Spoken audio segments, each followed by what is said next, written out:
A young girl on an island waits eagerly for her parents to return. When they arrive, they bring with them a newborn baby. The mother tells her daughter Mary to welcome her new little brother, Shion. Joy lights up Mary's face as she kisses her brother in greeting, leaving him surprised. She introduces herself saying, "Welcome, Shion. I'm your big sister," which brings a cheerful expression to his face. 3 years pass, and Mary is seen running energetically, declaring that she has won the race. Shion, exhausted from the competition, remarks on how fast she is. Mary proudly responds, "Of course I'm fast. After all, I'm the big sister." Their father arrives, and Mary greets him warmly. Her father affectionately tells her that she is as bright as ever. Shion also greets his father, who praises him for being reliable. However, Shion modestly insists that Mary is the trustworthy one. Mary agrees playfully, but secretly thinks to herself that Shion is truly dependable. She admires how he helps their mother, no longer wets his bed, and sometimes even appears deep in thought like an adult, which sparks a bit of envy in her. Later, Shion is seen chanting some magical incantations. Mary assumes he is rehearsing for a play and laughs at the memories of her younger brother. At dinner, during a quiet moment, Shion suddenly asks their father if monsters are real. The father is surprised by the question but confirms that monsters do exist. He warns Shion never to leave the island, emphasizing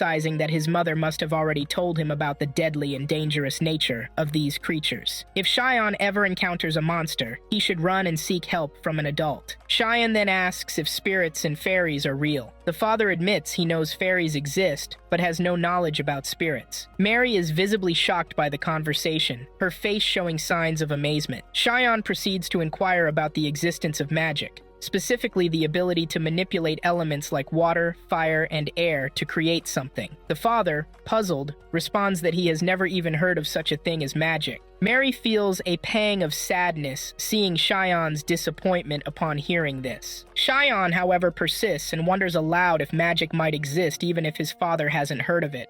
The father acknowledged that it was possible for magic to exist, but he added that he was a well-educated man with extensive knowledge. Based on what he knew, magic wasn't something commonly recognized among ordinary people. He then asked Shion where he had learned about monsters, fairies, and magic. Shion remained silent, seemingly unwilling to answer. His sister, Mary, approached him and asked if he was all right, noticing how pale he looked. Shion reassured her that he was fine, but he appeared deeply shocked and saddened. From that moment on, he never mentioned the word magic again. 3 years later, Mary was seen training with a wooden sword, while Shion watched her with pride. After finishing her training, Mary sat beside him to rest. Shion asked her why she was training so hard. Mary replied that as his elder sister, she wanted to be prepared in case something happened, so she could protect him. Shion asked what she was protecting him from. She explained it could be from monsters, spirits, or any other threats. Mary reassured him, saying it was her duty as his big sister. She admitted that while it was sometimes difficult for her, she enjoyed it because it made her stronger and capable of safeguarding him. Mary added that although she wasn't very smart, she excelled in physical activities. Shion finally understood why his sister had been training so diligently all this time. As night fell, Mary continued her training. A friend of hers arrived and commented on how long Mary had been practicing, surprised that she hadn't grown bored. Mary dismissed her friend's remarks and invited her to spar. Her friend declined, saying she was too tired from helping her grandfather. The friend then asked about Shion, wondering if he was still staying home and studying as usual. Mary confirmed this, and her friend remarked on how different the siblings were. Mary reflected on the past when Shion had asked about magic and felt certain that his continued studies were tied to those questions. Suddenly, a light appeared over the lake, leaving both Mary and her friend stunned. The next day, Mary brought Shion with her to the lake. Shion hesitated, reminding her that their mother had warned them not to wander too far. Mary reassured him, saying the location wasn't far and that there were no monsters around. As night began to fall, Shion reminded his sister that their mother would be upset. Mary acknowledged this, but told him the wait would be worth it. Just then, the lights appeared again, surprising Shion. Mary explained that these glowing orbs always appeared after sunset, but she didn't know why.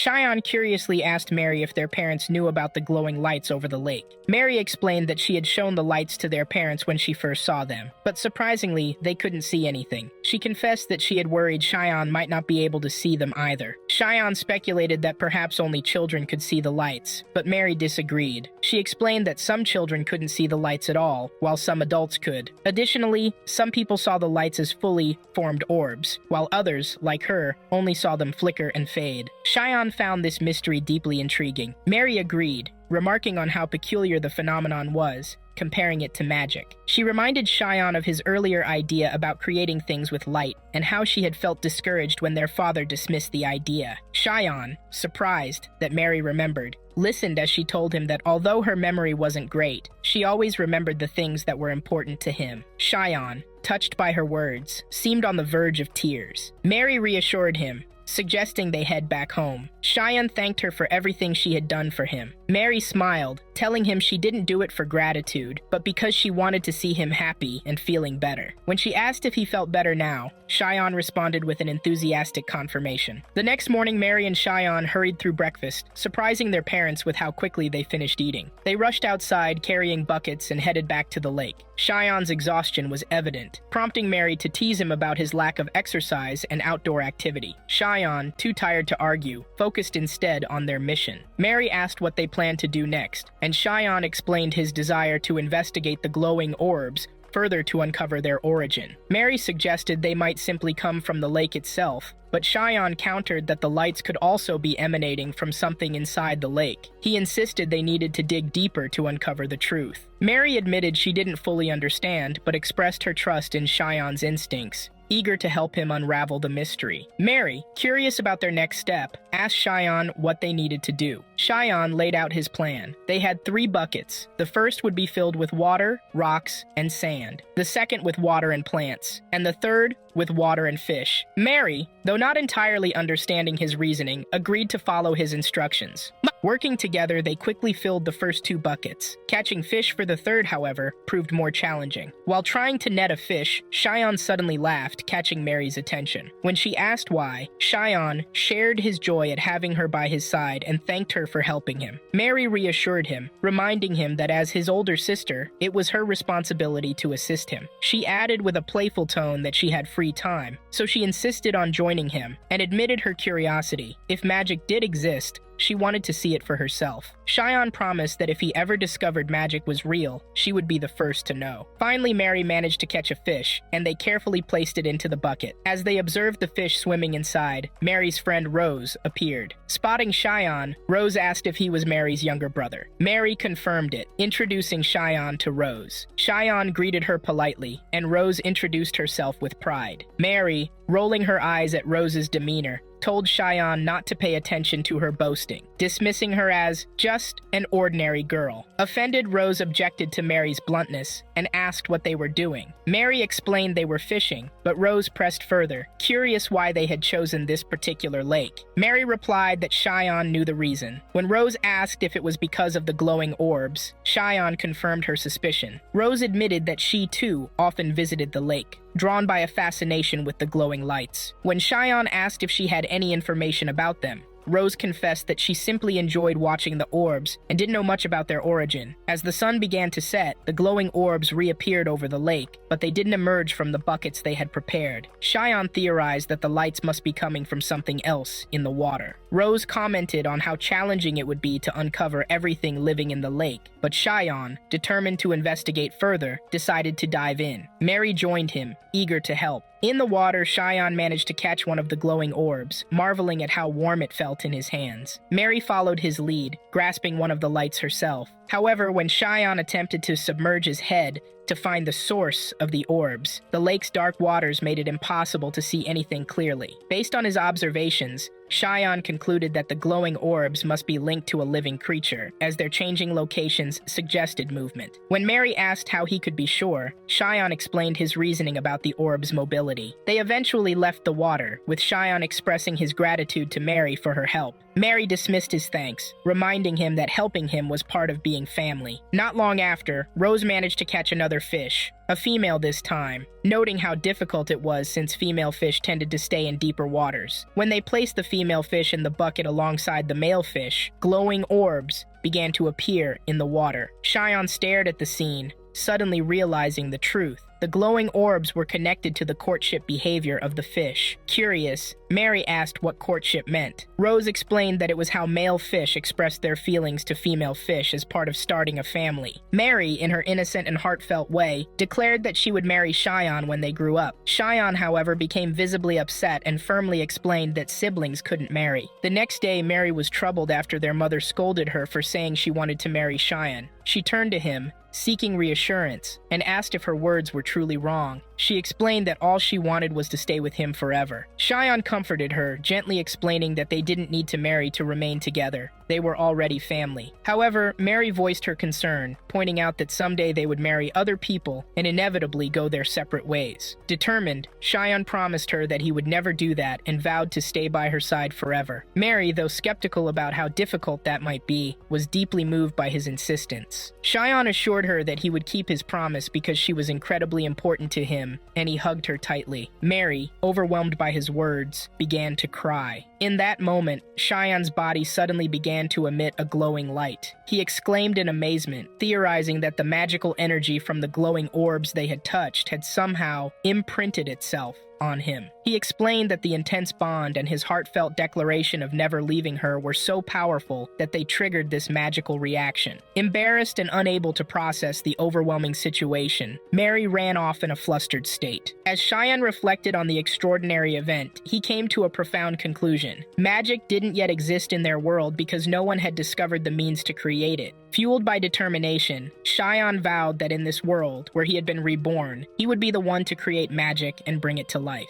The story flashes back to Shion's previous life, where he eagerly awaited his 30th birthday. With only 10 seconds left until he reached this milestone, he was filled with excitement, believing in the legend that men who remained virgins until 30 would gain the ability to use magic. As the countdown ended, Shion jumped with joy, declaring that he would finally confirm it for himself. He attempted to conjure a fireball from his hand, but nothing happened. Frustrated, he tried other magical gestures, but again, there was no result. Overwhelmed by despair, he collapsed to the ground, only to rise again and pick up a magic book. He recited some incantations, hoping to unlock magical powers, but once more, nothing happened. Defeated, Shion slumped down, muttering that magic didn't exist in this world and lamenting how dull life was without it. Resigned, Shion decided to go to sleep since he had work the next day. However, as he prepared to rest, his heart suddenly stopped and he collapsed to the floor. Moments before taking his last breath, memories from his past life flooded his mind. He recalled how, as an ordinary man, he had strived to learn and grow, yet never felt true happiness. The only thing that had ever brought him joy was the belief in the possibility of gaining magical powers 30. It seemed impossible, but the thrill of trying had driven him forward. With these thoughts, his consciousness faded, only to awaken in his new life. Back in the present, Shion remembered his conversation with his father, which had left him disheartened about the absence of magic in this world. Determined not to dwell on magic again, Shion resolved to focus on studying and working hard. Yet, in this second life, his dreams seemed to be slipping away once more, until the moment he embraced his sister and the magical energy emerged from within him. Motivated, Shion tried again to summon a fireball, but nothing happened. Realizing he needed to be cautious, he decided not to assume magic existed in this world without further evidence. At that moment, Mary entered the room. Shion greeted her warmly, saying, "You came at the perfect time. Sit with me." Mary explained that she had come to tell him dinner was ready and invited him to eat with her, but she agreed to stay for a moment. As she sat down, Shion began staring at her, causing Mary to feel embarrassed. Shion looked at his sister and said, "I love you," which made her even more embarrassed. At that moment, magical energy surged out of him as he had anticipated. However, he muttered to himself that if expressing his emotions was the only way to release this energy, it would be a ridiculous limitation. Mary, visibly upset, interrupted him and accused him of treating her like a puppet for his own benefit. Shion tried to explain, but she didn't believe him, accusing him of lying. He insisted that he was being honest and that his feelings were genuine, which once again made her blush. Shion was surprised by her reaction, and Mary eventually forgave him, though she warned him not to repeat such behavior. She then asked if he had discovered anything new. Shion explained that the magical energy was released when he expressed his emotions, but doubted this was the only way it could be triggered. Determined to test another method, Shion decided to focus on happy memories to evoke joyful feelings. He closed his eyes and thought of things that brought him happiness. As he did, the magical energy began to flow out of him again. Both he and Mary were thrilled by the discovery. Mary exclaimed that even if all he could do was glow, it was still amazing. Shion silently agreed with her, thinking that even if it was just glowing, he had proven to himself that magic existed in this world. He described the release of the energy by comparing it to an electric eel generating a current. His face lit up with a foolishly happy expression, overwhelmed by the excitement of his breakthrough. Mary was overjoyed for him and gently patted his head, expressing how glad she was to see him this happy for the first time. Shion looked at her and said, "I truly am very happy." Shion sat down and began piecing together his understanding of magic. He realized several key points. First, expressing his emotions allowed him to release magical energy, but maintaining those emotions would be incredibly challenging. Second, he could only perform this action a limited number of times because once his energy was depleted,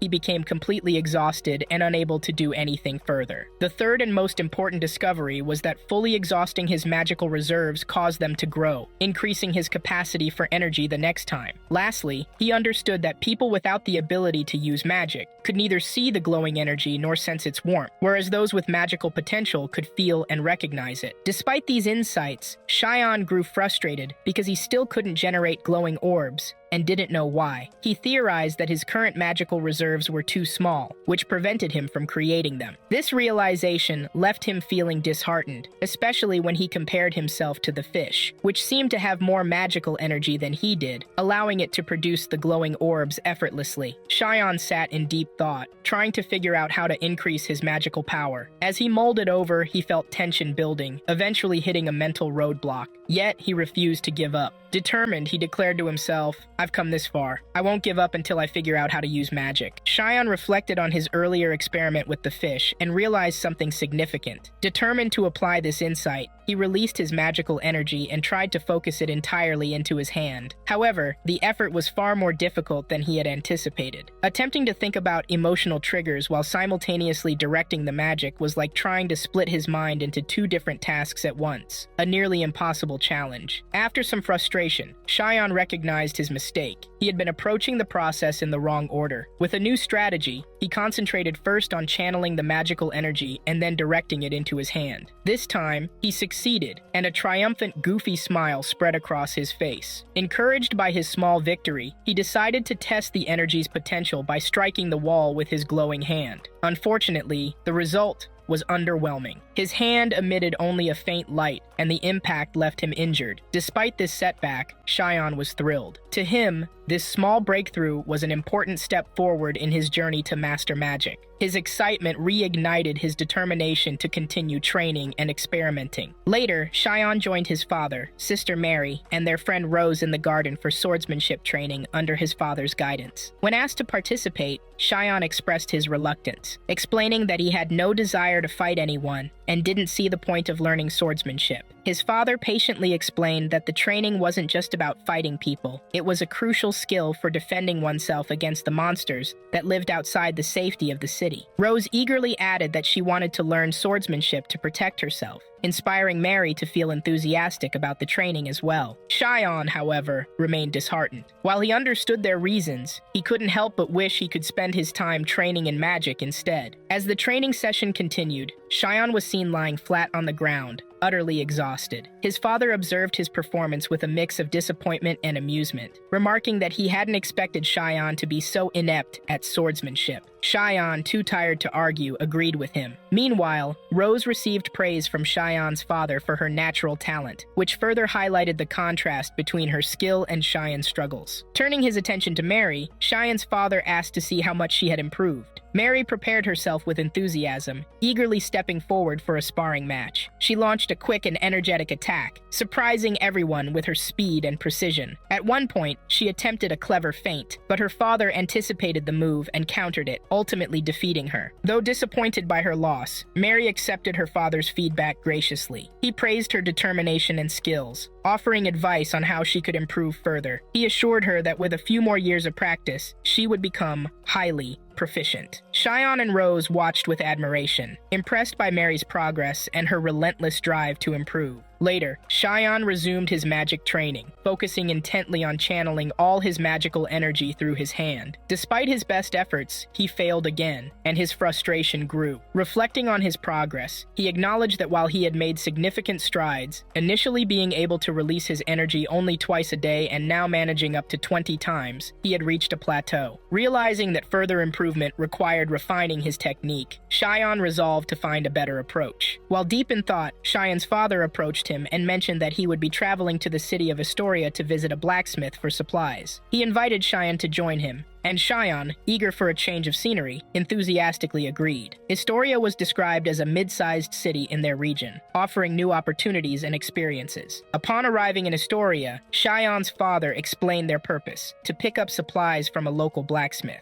He warned Shion not to wander too far, cautioning him about the risk of getting lost in the unfamiliar city. Shion, excited by the bustling streets and vibrant atmosphere, felt a twinge of disappointment. He had hoped the trip would lead to opportunities to explore magical knowledge, but for now, he focused on accompanying his father and assisting with their errands. As they moved through the city, they began purchasing the necessary items. As their father spoke with a vendor, Shion and Mary waited outside. Mary suddenly let out a strange laugh, catching Shion off guard. When he asked her about it, Mary brushed it off with a shrug, claiming she always laughed like that. Shion, still puzzled, decided not to press further. Shortly after, their father returned and announced it was time to visit the blacksmith. At the blacksmith shop, they were warmly greeted by the blacksmith, an old friend of Shion's father. The blacksmith immediately guessed the purpose of their visit, noting that Shion's father must be there to collect his order. When this was confirmed, the blacksmith proudly revealed that he had crafted a high-quality sword specifically for Mary. Stunned by the revelation, Mary stared at the blacksmith in disbelief. Introducing himself to Shion and Mary, the blacksmith was impressed by their politeness. Jokingly, he remarked to their father, "These kids are so well-mannered, I doubt they're really yours." Shion's father laughed and pretended to threaten him, causing the blacksmith to chuckle as he dodged and went to retrieve Mary's sword. When the blacksmith returned, he handed the sword to Mary, explaining that he had designed it to be shorter and lighter, ensuring it was perfectly suited for her. Mary's eyes lit up with awe and excitement as she admired the weapon, marveling at its craftsmanship. Her joy was evident, but as they prepared to leave,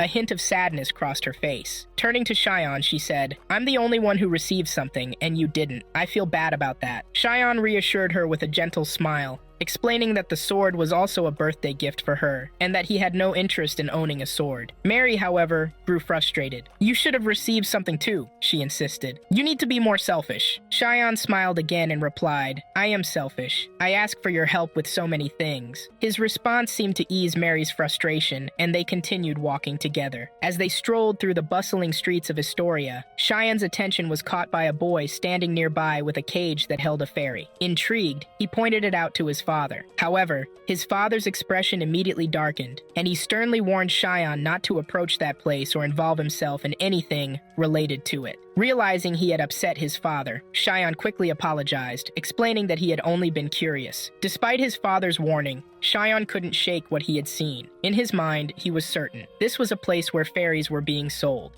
On the following day, a man was walking through the forest under heavy rain. He muttered to himself about needing to return home quickly before the firewood got wet and ruined. Suddenly, a young boy came running toward him, terrified, and collapsed on the ground. Gasping for breath, the boy said, "They've taken everyone. I must inform the king." The man, alarmed, asked who had attacked them. The boy replied in a trembling voice, "The trolls. They've taken everyone." Fear struck the man upon hearing this. Elsewhere, Shion and Mary continued their training. Shion was practicing maintaining his magical energy in his hand. Mary was delighted to see that he had achieved a new personal record. Shion thanked Mary, attributing his progress to her help. However, Mary noticed he didn't look happy and asked why. Shion reassured her, saying he was very happy because he could now control his magic better than before. Still, he downplayed the achievement, pointing out that all he could do was produce light. Mary encouraged him, saying the light he emitted felt warmer than before. Jokingly, she called his magic just light and nothing more, which made Shion laugh. Shion remarked that he wanted to try something more exciting, like creating fireballs or using lightning. He theorized that he could achieve this by better understanding how emotions connect to magic. His thoughts drifted to the fairy he had seen the previous day, contemplating how fairies seem to function as part of natural phenomena. He understood why his parents disapproved of dealing with them, but before he could think further, Mary interrupted him, annoyed at being ignored. She seemed upset, and Shion quickly turned his attention back to her. Suddenly, a commotion arose downstairs. Shion and Mary went to investigate and found several people talking to their father. The group was requesting weapons for everyone. Shion's curiosity was piqued, and he asked his father if something was wrong. His father confirmed the news. Trolls had appeared. Shion was thrilled by the idea, seeing it as an opportunity to study the trolls and perhaps learn something that could advance his magical abilities. However, the tense atmosphere quickly reminded him of the danger. He began to understand that trolls were formidable and dangerous foes in this world. Shion's father instructed the townspeople to gather all the elderly, women, and children in his home, leaving only the able-bodied to prepare for battle. Mary tried to reassure Shion, but her trembling hand betrayed her fear. She vowed to protect him if anything happened. Shion's father and the group of warriors prepared to leave for the battle, trying to calm their families. He assured everyone that only 2 trolls had appeared and that they would deal with them quickly. Shion attempted to speak with his father before he left, but his father said he had no time for a lengthy conversation. Shion insisted, promising to be brief, and asked if trolls had intelligence and enough physical strength to reach the 2nd floor of their home. His father replied that trolls were dumb and wouldn't be able to do so. Shion proposed that everyone should hide on the 2nd floor, where they would be safe if the trolls arrived. His father agreed, and instructed them to act on Shion's suggestion immediately. The villagers gathered on the 2nd floor with Shion's family. Shion anxiously wondered how much time had passed since his father and the warriors had left to confront the trolls. The storm outside raged on, and the tense atmosphere only deepened. Suddenly, one of the trolls reached Shion's house. It peered into the empty basement, searching for people but found no one. Frustrated, the troll began smashing the front door, the sound echoing through the house. Shion and the villagers froze in fear. Moments later, the noise stopped, and they hoped the troll had left. But then, the shattering sound of a window breaking dashed their hopes. The troll had found another way in. Mary, trembling, whispered to Shion, asking if the troll could reach them. Shion urged her to remain silent, warning that any noise might attract it. The troll began climbing to the 2nd floor, stopping outside the door, to the room where they were hiding. Everyone held their breath,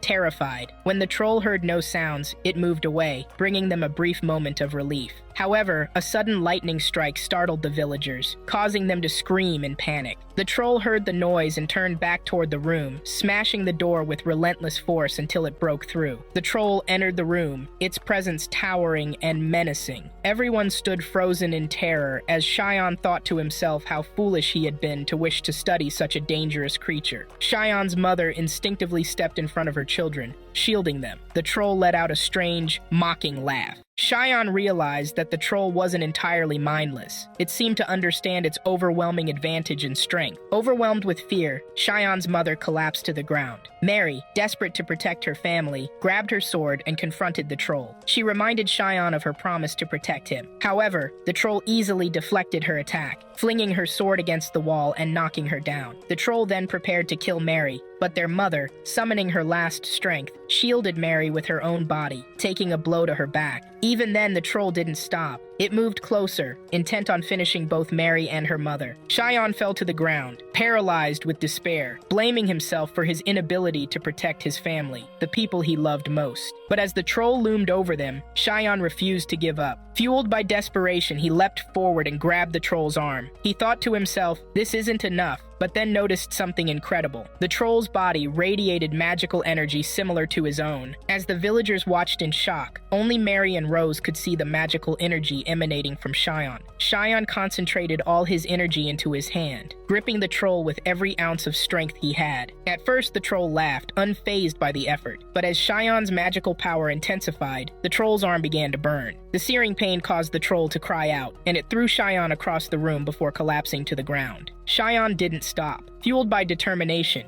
he leapt onto the troll's back and shouted, "Burn!" Gathering all his magical energy into his hand, he pressed it against the troll's head. The troll let out a deafening scream as its body was engulfed in flames. In a final desperate surge of power, Shion managed to kill the troll by burning it to death. As the troll fell lifeless to the ground, Cheyenne stood up, unable to fully process what had just happened. The villagers stared at him in stunned silence. Feeling uneasy, Cheyenne said, "Why are you all looking at me like I'm the monster here?" Rose stepped forward, reassuring him, "We survived because of you." Her words calmed Cheyenne, but the relief was short-lived as they noticed his mother writhing in pain. Mary tried to approach their mother, but Cheyenne and Rose stopped her, realizing the severity of the situation. Cheyenne examined his mother and noticed her pale complexion and heavy bleeding. He concluded that the most immediate priority was to stop the bleeding. Carefully, he instructed the villagers to help move his mother to the bed. After laying her down, Cheyenne urgently asked if anyone among the villagers had medical experience, but no one responded. Thinking quickly, he decided to stitch the wound himself.